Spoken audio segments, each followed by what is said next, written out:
таны нэрийг ер нь баг тэн өгөө. Багийнхаа бас дурсамжаас хаваалцвал. Манай ээж л их сонирхолтой юм ярьдаг шүү дээ. Манай ээж ах одоо миний бол нагц ах Баярмагна гэж хүн байдаг. Тэгээд танах чиг сонио хүн шүү. Би ажлын өдөр төрсөн юм.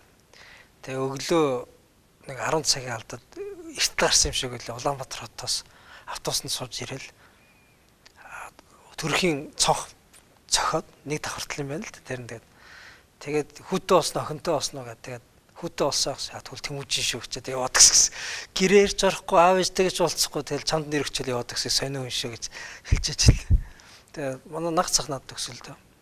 Гэхдээ зөвхөн энэ тэмүүжин гэдэг нэр манай нах цахын бас үзэл бодол биш л дээ. Манай гэр бүл ерөнхийдөө тийм үндэсний тийм бахархалтай гэр бүл байдаг штэ. Ерөнхийдөө Монголын уламжлал соёл нөгөөтэйгөр бас нэг үндэс усаагаа тээж авч байгаа тийм л нэг гэр бүл зүгээр яг хуучин нийгмийн үед л жоохон гадуурхтай язууртнал гэр бүл л дээ. Тийм байсан.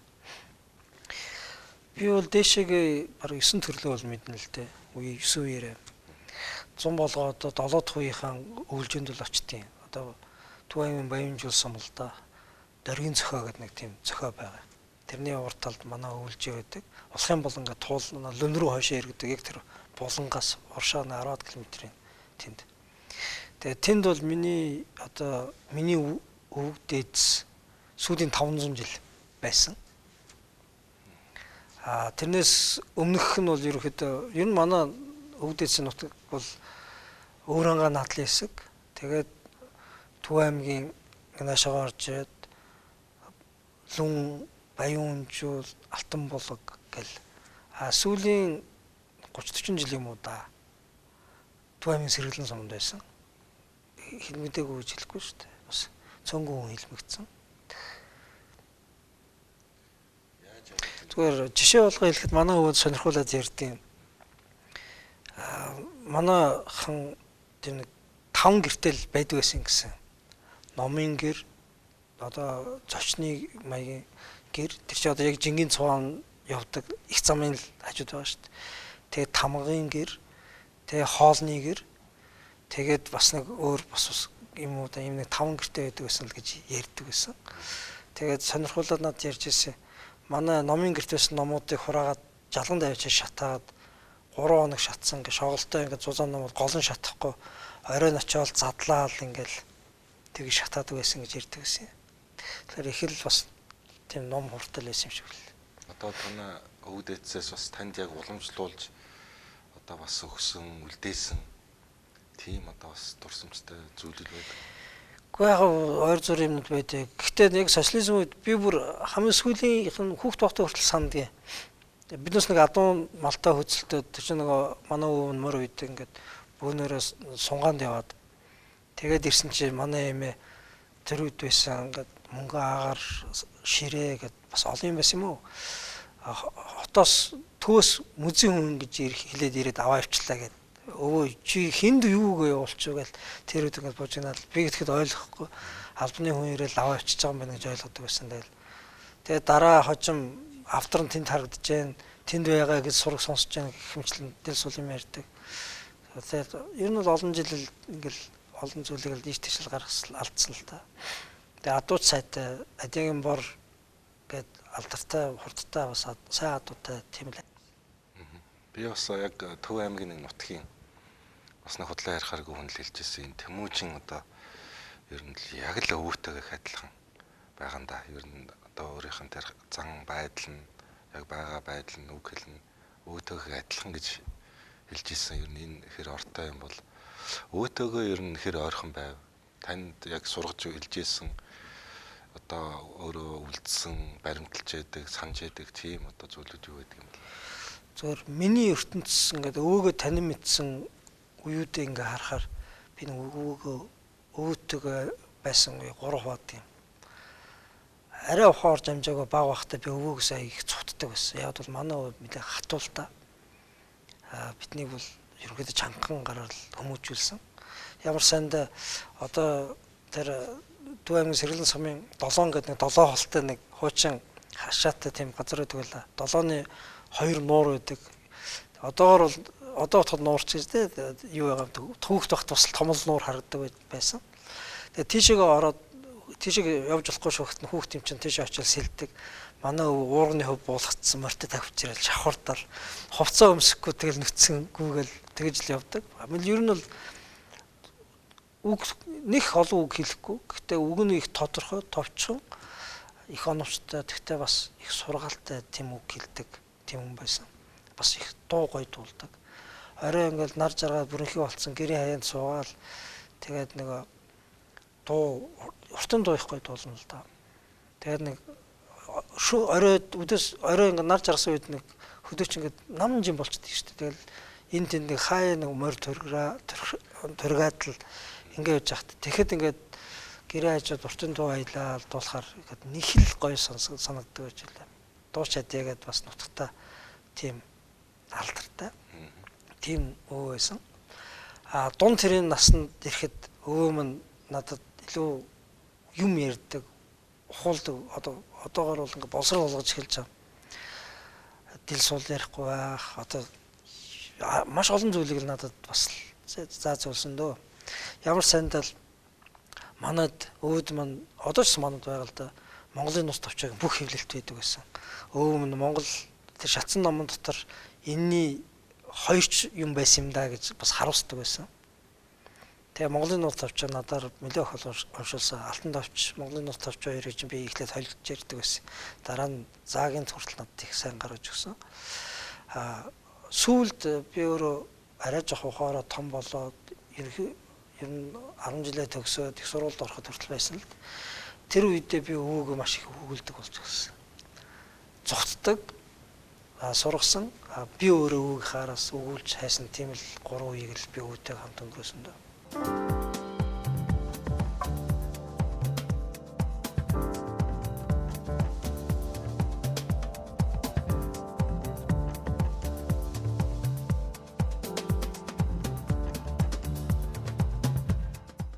Хуульч мэрэгжлийг ер нь дурлаж орвоо яаж яваад энэ хуульч мэрэгжил хуульцсан боловсролыг эзэмшив.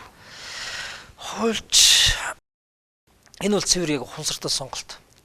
Өмнө нь бол би бусдын сонголтоор л амьдэрчээсэн. Түүнийгээ бол би өөрөө сонгож байгаа гэж боддог л тийм байсан баг.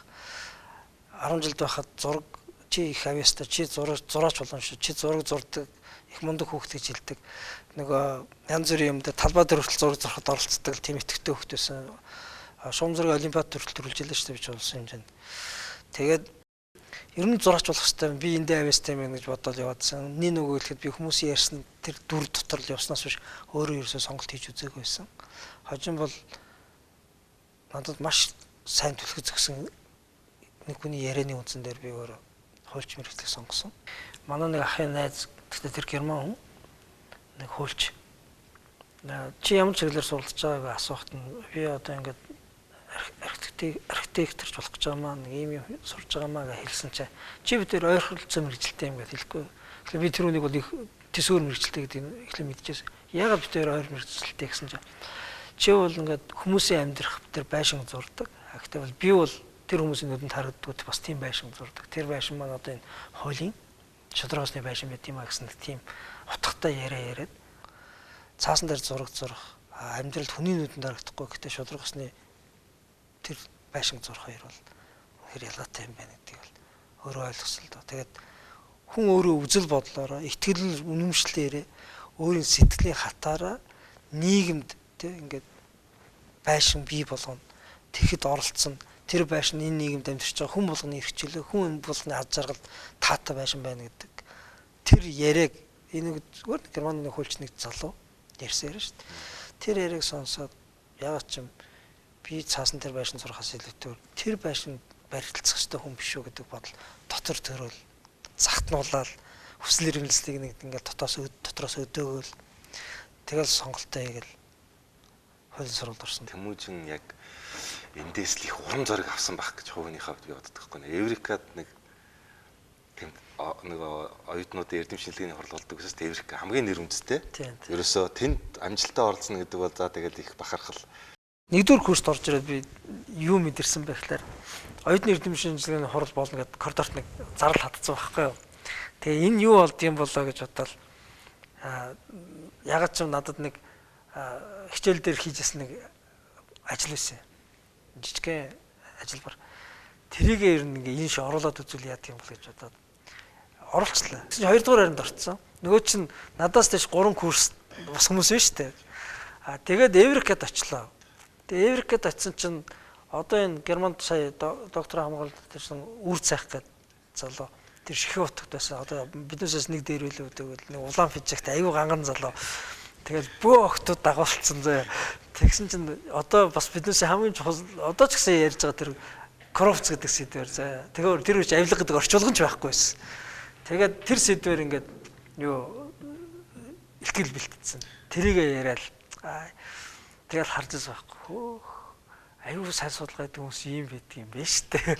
Тэгж харж байсан. Тэгээд үнэхээр тэр нэгдүгээр курст тэгж нэг эрдэм шинжилгээний хурд өөрийгөө сорж орж үзээд өөр бусад хүмүүс яаж те илтгэж яаж өөрийгөө харуулдгийг бас хараад надад би бас ингэж явах хэрэгтэй юм байна гэдэг тийм түлхэц өгөөд. Тэгэл би ер нь бол жил болгоосгүй эрдэм шинжилгээний хуралд орсон да. Мэдээгүй гэж хэлэхгүй шүү дээ. 100 болгоод 7 дахь үеийнхэн өвлжөнд л очтыг. 3 хоног шатсан ингээ шоголтой ингээ зузаан нам бол гол нь шатахгүй. Оройн очиод задлаал ингээл тгий шатаадаг байсан гэж ярьдаг байсан. Улаан физикт аюу ганган залуу. Тэгэл бүх охтууд дагуулсан зөө. Алтан товч, Монголын нут товч хоёрыг чинь би ихлээд холилж ярьдаг байсан. Тэрний хувьд одоо яг талархаж явдаг ч гэдэг юм уу? Дотроос хүндэлж явдаг. Тийм хүмүүс нөлөөлсөн гэдэг юм уу таны одоо бас танд илүү их нөлөөлсөн тийм хүмүүс байгаа л да. Цөөнгөө жишээ нь бол хуульчдын мэргэжлийг сонгохын тулд нэрийн ч одоо би сайн санахгүй байгаа нэг залуу хүнд ярьж шээ. Хуулийн сургуульд ороод судлаач болох, их сургуульд багшлах, хүснэр мэргэжилтэй болох, шинжлэх ухаанд дурлах, өөрийнхөө мэдлэгийг сорж үздэг болоход маш хүчтэй нөлөө үзүүлсэн хүн бол жишээ нь Лондонд орж байгаа шүү. Тэр Монгол их сургуулийн хуулийн сургуульд жирийн багш байсан тэр хүн. Тэгээ надад бол маш том өөрчлөлт авчирсан л да. Хоёрт нь мэдээж хэрэг амарсан агшаа, чимэд агшаа гэдэг тэр сургуульдээс олон багш нар байгаа. Дээр нь бас миний ингээд дотор ингээд хин шудрагсыг хажин тэр хүн өөр шудрагсыг тогтоогч байдаг гэдэг нэг үг өгдөг шүү дээ. Миний амьдрал шудраг бас олон зүйлүүд тохиолдож байсан. Би өөрөө ч өөрөөс өссөн. Амьдралын хат өвтөг зүгээр л багаас л мэдэрсэн. Ямар сандал 7-8 дугаар ангид байхдаа ихтлүүрийн өмнө зайрмаг зарал зогсдог байлаа шүү дээ. Гэхдээ тэр бүх юм надад бол амьдралын маш олон туршлага бий болгосон. Их сургуулаа төгсчөөд их сургуулиудаа хуулийн сургуультай багшаар үлдэх гээд тэгмийн хурал болоод тэр хурал дээр за энэ хүүхдийг тэнхэндээ далдан багшаар авъя гэдэг шийдвэр гараад тэр шийдвэрийг барьж явсан миний нэрийг дараад өөрийнхөө охины нэрийг бичээд тэгээд тушаал гаргаж байгааг хараад надад дотор өөр ирэхгүй. Гэхдээ би яхав нэг ч хүн таньдгүй байж болно те. Би татлаадлахыг байж болно. Гэтэ яагаад хүн өөрийнхөө боломжоор ингээд хүсэж байгаа мөрөөдөл рүү халахж болохгүй. Заавал ингэж хулгайлуулж тий. Заавал ингэж ийм бүх юм ингээд садаа учирч идэх юм бол энэ зүйл ингээд надад ингээд миний багаас минь ингээд байнга тавтгаж явах ёстой юм. Энийг би яагаад өөрчлөх болохгүй гэж тэн дээр би бас дахиад босох тийм их хүч авч ирсэн баг. Муугаар сайнаарч нөлөөлж байгаа бүх хүн ямар нэгэн байдлаар намайг өөрчлөхөд хүргэдэг л. Заримдаа одоо энэ таны одоо байдал бас юм бус аливаа асуудалд илүү хатуу зарчимч өөрийнхөө ихтгэл үнэмшилд одоо юм хатуу байх. Нэг заримдаа бол одоо зөрүүд таныг бол ер нь их одоо зөрүүлээд байгаа юм шүү. Яагаад энэ эмнэлгийг заавал одоо энэ хууль зүйн яамны офс болох гэж зүтгээд байгаа юм бол хүмүүс буруутгаад олон хүмүүс одоо жишээл энэ дээр шүмжлэлтэй хандаад байхад энэ буулт хийж болоогүй юм болов. Заримдаа зөв зүйлд ч гэсэн буулт хийж болдог. Бас буулт хийх чадвартай байх хэрэгтэй юм шүү. Яг хав шартаад эсвэл зөрүүд муугуудтай биш л дээ. Тодорхой зарчмаа барихын тулд зарчимдаа тууштай одоо сэтгэлийн хаттай хандахын тулд бас зарим газар хатуу байх шаардлага байдаг л дээ. Гэхдээ яг энэ тохиолдолд бол энэ зарчим юу эсвэл сэтгэлийн хатын тухай яриа биш. Өөрөө алсын хараатай бодлого нь тэр үнэхээр зөв байгаа учраас тэр бодлогын үр дүн гартал тэр бодлоод эргэлзээд байгаа. Эсвэл тэр бодлогыг ойлгохгүй байгаа. Тэр бодлогыг угаасаа их ашиг хөндөгдөд дэмжихийг хүсэхгүй байгаа хүмүүст буулт хийхгүйгээр тэрийг харуулж энэ байхгүй юу гэдгийг харуулах хэрэгтэй л дээ. Монгол улсад үнэхээр алсын хараатай бодлогын үр дүнг харуулсан тохиолдол их ховор байна шүү дээ. Зөв санаачлал гардагч янз бүрийн шагалдаас болоод буугаад өгчдөг, шантарчдаг. Тэрнээсээ болоод дараа нь үр дүн гараагүй ч угаасаа л чинь буруу бодлого байсан шүү дээ гэдэг тий. Буруу тул дотор буцаад үлдчихдэг тийм тохиолдол зөндөө байдаг. Тийм учраас яа харахгүй зүгээр энэ эмнэлэгтэй холбоотой асуудал эмнэлгийг устгаагүй. Зүгээр байршлын сольж нэгтгэн зохион байгуулж илүү өндөр хүчин чадалтай, илүү өргөн хүрээнд үйлчлэх чадвартай, үндсэн үүрэг гүйцэтгэх болцоотой тийм шинэ эмнэлгийн статусыг бий болгохыг зорж байгаа шүү дээ.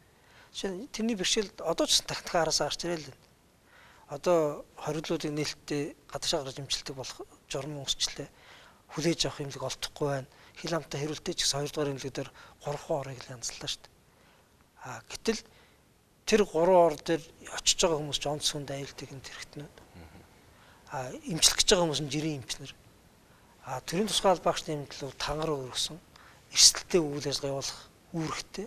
Тэрнтэйг холбоотой нэмэгдэл нийгмийн хамгаалал цалин хангамж авах эрхтэй тийм хүмүүс.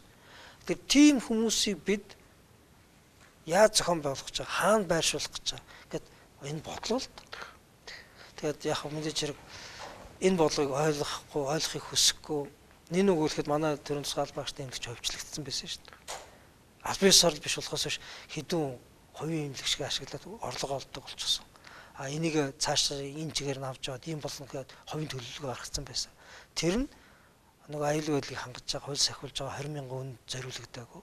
Зөвхөн тэнд ажиллаж байгаа 20 хүн зориулагдцал эдийн засгийн ашигтай тийм тогтолцоогоо өрсөн байсан. Тийм зүйлийг би өөрчилж байгаа.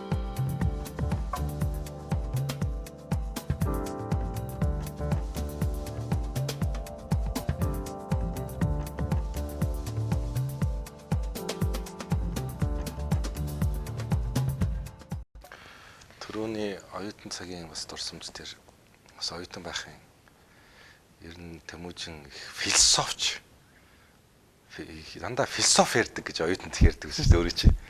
Хууль багш нар ч гэсэн тэгж ярьдаг. Хууль биш нэг философи л яриад байдаг. Ерөөсөө нэг тийм идеал юм уу эсвэл одоо тийм хийсвэр зарим нь бол хийсвэр гэж нөгөө тань мэдгүй учраас энэ хийсвэр юм их ярьдаг гэж оюутан байсан л гэж ярьдаг гэсэн. Манай үеийн одоо хууль зүйн шинжилгээ ухаан биднээсээ оюутан үеийн одоо тань мэдхүү мэдлэгийн одоо тайлбарлаж байгаа үндэслэл юу байсан бэ гэхлээр хуулинд ийм учраас гэдэг л ганцхан үгтэй байсан байхгүй.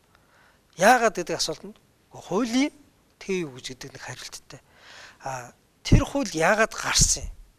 Тэр хууль яагаад ийм байх ёстой юм? Ийм байх нийгмийн учир шалтгаан нь юу юм? Энийг эргцүүлж асуухаар чи философи яриад байна. Чи хууль зүйн шинжилгаанаас өөр юм яриад байна гэж тайлбарлаж хэлдэг л тийм л цаг үе байсан. Харин бол одоо бол өөр болсон. Энэ бичигдсэн хуулийн чинь цаана онол байд юм байна. Тэрний цаана түүх байд юм байна. Тэрний цаана амьдрал байд юм байна. Тэрний цаана өөрөө үзэл санаа явж байд юм байна. Гэтэл тэр үед бол үнэхээр яасан бэ гэхээр хууль юм байдаг. Хуулиас цаашаа гол марксист онол ингэдэг гэдэг ганцхан тайлбартай л байсан. Тийм одоо үзэл сурталын хүлээсээс одоо тайлагдаад юмыг цааш нь гүн ухаж тайлбарладаг. Яагаад гэдэг асуултанд олон ургалж үзлээр тий өөр өөрийн бодлосоо гадна бас дэлхийн нийтийн хөгжлийн хандлагаар тайлбарладаг тийм шин соёл, шинжилгээний арга зүй, боловсролын шин технологиор бол очих тэр уулзар үйл байлээ шүү дээ. Цаана юу байгааг хангалттай сайн мэддэг багш нар итгэл оюутнууд итгэл багш нар л хүртэл мэдэхгүй тийм л үе байсан. Тэгээд тэр үед л ингээ нөгөө сониутсан яагаад гэдэг асуулт хоёрын үр дүн л хүмүүс зарим тохиолдолд нэг философи ярьдаг гэдэг тийм ойлголт руу хүрсэн юм шиг байлаа. Одоо сан тэгээд тэр үед одоо багш Ленины одоо төр ба хувьсгалыг унших гэж даалгавар өгч ялаа шүү дээ. Тэгэхээр тэр үеийн ном шинэ тогтолцооны ном сурах хүчиг гарын авлагч гэж байгаагүй, интернет цахим ертөнц өгөөгүй, компьютер ч гэж хүмүүс мэдэхгүй. Тэгээд одоо ерөнхийдөө нөгөө ста амамаа одоорой гэдэг шиг л өөрөө өөрсдөө л нэг авч явах төвшөнд л яг тийм хүнд цаг хугацааны явж шилжилтийн нэг юм завсрын үед л яг л оюутан байсан. Тэгээд тэр дотроос бас их ялгарч тэгжил харагддаг байсан байх л гэж боддөг юм л да бас. Яг хөө зарим багш нар энэ стандарт бус гэж ярьдаг байлаа. Гэхдээ тэр бол одооны өнцгөөс харахад бол үнэхээр биднээс байгаа тооносоо гарах гэж л оролдож байсан тэр орлогуудын нэг л байсан л да. Тэгээд янз бүрээр хүмүүс өөрөөхөө л үнэлж дүгнжсэн. Гэхдээ тэгж оролдож байсан хүмүүс илүү бас амжилтанд хүрсэн, илүү сайн хөгжиж чадсан. Тэгж оролдоогүй хүмүүс бол ингээ хайрцагдсан. За амарсан багш нэг хэлсэн үг гэдэг юм ба биднээс нэг хичээл орж жоод надад ингээд миний толгоор ингээд зураал од харж байгаа юм шиг санаа өгөөл би ийм байх ёстой юм юу болох болчоо гэж цоо шинээр харж байсан. Хуульчийн тухай үг байхгүй. Амарсан багш орж байгаа юм ярьж яснаа яг ч л манай ангийнханд ингэж яснаа гинт хуульчийн яриар орцсон. Тэнгуутаа ер нь 3 төрлийн хуульч байдаг штэ. За нэгдүгээрт нь хуулиндаа хийлэгдэх хуульч нар байд юм аа. Хоёрт нь хуулиа хэрэгэлдэг хуульч нар байд юм аа. Гуравт нь хуулийг хийдэг хуульч нар байд юм аа гэж. За зарим хуульчид ингээл сурсан юм цаг үед гологдоод юу болчихвол хууль шинжлэхдэх юм уу эсвэл хууль өөрт нь ойлгомжгүй болчихоор л гэл хуулиндаа ингээл даруулуулаад тэрнээсээ гарч чадахгүй ингээл гүүгээл хөлсөнд бүр зага яваад байдаг нэг нөхдүүд байгаа. Тийм хуульч битгий болоорой. Зарим хуульчууд хууль хэрэгэлдэг юм. Сайн хэрэглэнэ. Гэхдээ хутгийг хулгайч бариул зэвсэг, цогооч бариул хоол. Тэрнтэй адилхан хуулийг ямар ч болгож болно. Энд ёс зүйл их хамаатай болно. Ийм төрлийн хуульчд байдаг. Нийт хуульчдын дийл их нэ гэж. 3 төрлийн хуульч байд юм аа. Хуулийг өөрөө нь хийдэг, бүтээдэг тийм хуульчд байдаг.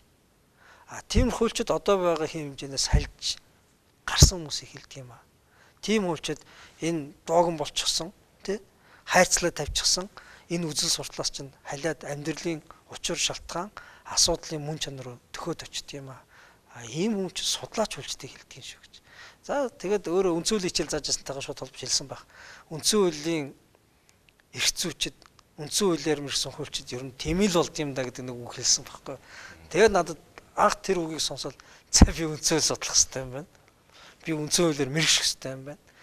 Тэр үндсэн хуулийг чинь юу юм бол гэдэг эргцүүлж бодож тэгж л одоо нэг тийм түлхэц зөөрт авч л төгсөөд багшаар ажиллаж байхад би бас нэг юм санддаг нөгөө хуульчин сургуулиудын хооронд дэвжээ гээд одоо ааст хаваалцар ирнэчтэй тэмцээн болоод тэгээд тэрэн дээр Мөсийн хуульчин сургуулийн оюутнуудыг дасгалжуулагчаар одоо та оролцоод тэгээ одоо энэ X2 production-ы одоо сэргээшник гэдэг нэг учиртай дуугаар жүжигчлээд одоо бүтээл хийсэн. Тэрийг анх бол би одоо л хүмүүс бол мэдэхгүй байх.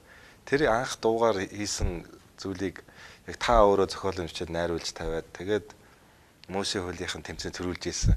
Тэгээ би тэр үед садгийн онон одончмог хоёр чинь тэр үед оюутан байсан тий. Манай ихтэйдээ сурдаг гэсэн. Тэгээ тэр хоёр хараад одоо их гоё шпосгаа тэгээд нөгөө мэрэгжлийн жүжигчдэн бүр амьдруулад баяжуулад тэгээд анх тавиад тэр их үзэсгэлэнт их хүрсэн. Би өөрөө яг тэрийг бас үзчихсэн. Тэр үед бол заал бол ерөөсөө маш шинэлгээр их гоё хүлээж авдаг. Тэгэхэд бас нэг хил хязгаар эвдчихсэн л та.